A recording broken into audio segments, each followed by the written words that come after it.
कहते हैं जब आदमी के पास पैसा होता है तो औरत के सपने पूरे होते हैं, और जब पैसा नहीं होता तो वही औरत आदमी अपने सपनों से समझौता करने पर मजबूर हो जाता है।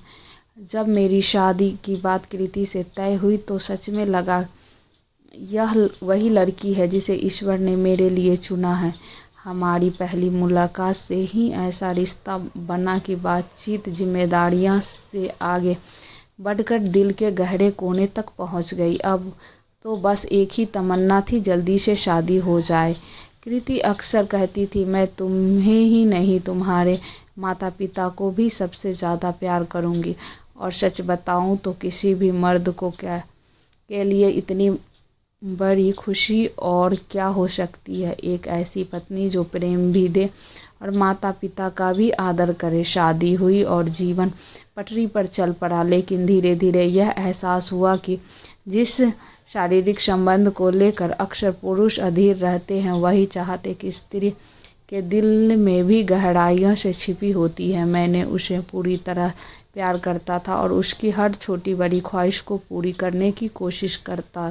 समय बीता, जिम्मेदारियां बढ़ी और मैंने कृति से कहा, अब हमें खर्चों में थोड़ी सावधानी रखनी होगी। इस पर वह झुंझला उठी, पहले ही मन मार कर रहती हूँ। उसका यह कहना मुझे चुभ गया, क्योंकि मैंने हमेशा उसकी इच्छाओं को प्राथमिकता दी थी। मैंने पूछा, ऐसा क्या है जो तुम्हें नहीं मिल पा रहा है?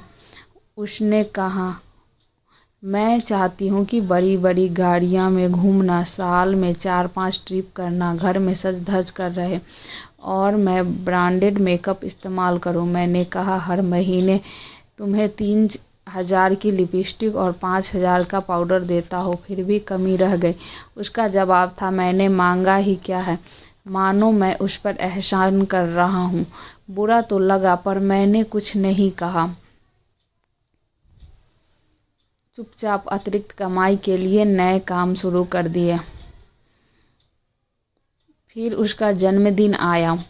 उसने 12,000 की एक ड्रेस पसंद की थी। एक दिन प्यार से गले लग कर पैसे मांगे। मैंने मजाक में कहा, इस महीने मेरी सैलरी देर से आई है, चलो इस बार साथ में केक काट लेते हैं, ड्रेस अगले महीने ले लेंगे। लेकिन उसे यह मजाक रास नहीं आए।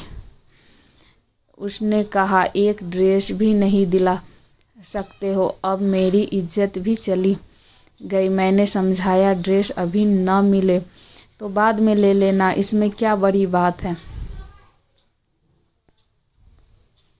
वह बोली, मैंने अपने दोस्तों से कहा है कि मैं वही ड्रेस पहनूंगी, अब क्या मुंह दिखाऊंगी। उसकी यह बात मेरे दिल को बहुत लगी। फिर भी उस रात मैंने उसे पैसे दे दिए, 12,000 ड्रेस के लिए और 10,000 पार्टी के लिए। पैसे मिलते ही वह फिर से वही प्यारी कृति बन गई।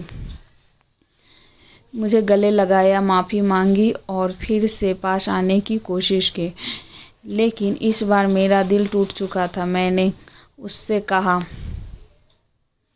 गलती तुम्हारी नहीं मेरी है। मैंने सोचा था कि तुम्हें मुझसे प्यार है, लेकिन अब लगता है कि तुम्हारा रिश्ता सिर्फ पैसों से जुड़ा है। कुछ दिनों बाद मैंने निर्णय लिया कि मैं अब गांव लौटकर माता पिता के साथ रहूंगा। जब यह बात कृति को बताई तो उसने कहा, गांव में दिक्कत है, वहाँ लाइट तक नहीं रहती है। मैंने कहा, चलो माँ पापा को यहीं बुला लेते हैं। उसका जवाब था, उन्हें यहाँ अच्छा नहीं लगेगा, वो गांव के खुले माहौल के आदी है। मैंने कहा, इसीलिए तो उनके पास जाना चाहता हूँ, क्योंकि वो मुझे बिना किसी शर्त के प्यार करते हैं। मैंने सामान पैक किया और साफ कहा, तुम्हें चलना है तो मेरे साथ चलो, वरना मैं अकेले जा रहा हूँ। वह नहीं आई। मैं अकेले गांव लौट आया। माँ पापा को सब बताया, लेकिन उन्होंने मुझे ही समझाने की कोशिश की। फिर भी मैंने हर महीने पैसा भेजना जारी रखा।